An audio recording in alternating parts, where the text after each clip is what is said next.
बिस्मिल्लाहिर्रहमानिर्रहीम। अस्सलाम वालेकुम वीवर्स, कैसे हैं आप सब लोग। उम्मीद करती हूँ आप सब खैरियत से होंगे। आज हम बनाने वाले हैं आलू के लच्छेदार पकोड़े। बहुत ज़्यादा क्रिस्पी और कड़क तैयार होने वाले हैं। ये जो रेसिपी है हम इसे सिर्फ 2 या 3 आलूओं के साथ भी बना सकते हैं। इसमें बहुत ज़्यादा चीज़ों की ज़रूरत भी नहीं पड़ती। ये देखें, ये इतने ज़्यादा क्रिस्पी हैं कि आप इसकी आवाज़ से भी अंदाज़ा लगा सकते हैं। जब भी कुछ डिफरेंट खाने का मूड हो तो चाय के साथ ये स्नैक्स तैयार करें और इन्जॉय करें। इस रेसिपी की स्पेशल बात ये है कि ये सिर्फ 5 मिनट में तैयार हो जाती है। और साथ ही एक और अहम बात भी आपके साथ डिस्कस करना चाहूँगी कि इस वीडियो की 50% अर्निंग का हिस्सा जो है वो हम गरीबों में डिस्ट्रीब्यूट करेंगे। हमारी कोशिश यही है कि हम ज़्यादा से ज़्यादा आपके साथ वीडियो शेयर करें ताकि ज़्यादा से ज़्यादा अर्निंग हो और ज़्यादा से ज़्यादा गरीब लोगों की मदद कर सकें। और अगर आप भी हमारा साथ देना चाहते हैं तो वीडियो को फुल वॉच करके दे सकते हैं। अल्लाह पाक सबको इतना दे कि किसी का मोहताज ना बनाए और हम सबको एक दूसरे की मदद करने वाला बना दे, आमीन।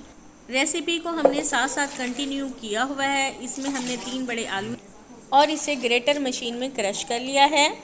इसके बाद हमने आलूओं के अंदर पानी डालकर आलूओं को अच्छी तरह से धो लिया है और अब हमने आलूओं को हाथ की मदद से निचोड़ लेना है ताकि सारा पानी निकल जाए। ये देखें, इस तरह से सारे के सारे आलू साफ़ कर लेने हैं, पानी को अलग कर लेना है। यहाँ पर हमने आलूओं को तो तैयार कर लिया है। अब हम इसका मिसाला तैयार कर लेते हैं।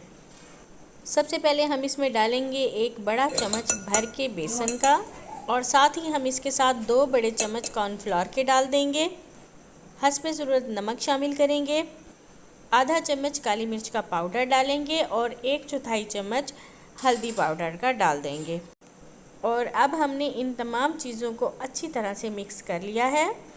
इसके बाद हम आलू के लच्छे उठाकर हाथ से ही गुलाई की शेप दे देंगे।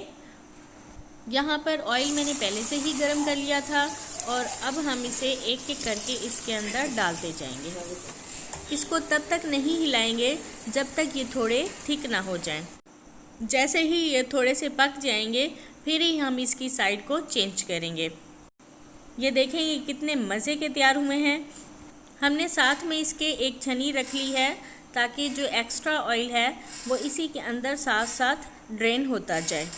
एक बार फिर से झटक लेंगे ताकि सारे का सारा ऑयल निकल जाए। और अब हम इसे आपको प्लेट में निकाल कर दिखाते हैं कि ये कितने कड़कदार तैयार हुए हैं। आपको इसकी आवाज़ से ही अंदाज़ा हो चुका होगा। आपको मैं इसे तोड़कर भी दिखाती हूँ कि ये कितने क्रिस्पी तैयार हुए हैं।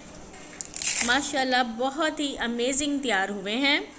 चलें, अब हम इसे खा कर भी चेक करते हैं। एक बार ज़रूर इस रेसिपी को ट्राई करें और दुआओं में याद रखें। अल्लाह हाफिज़।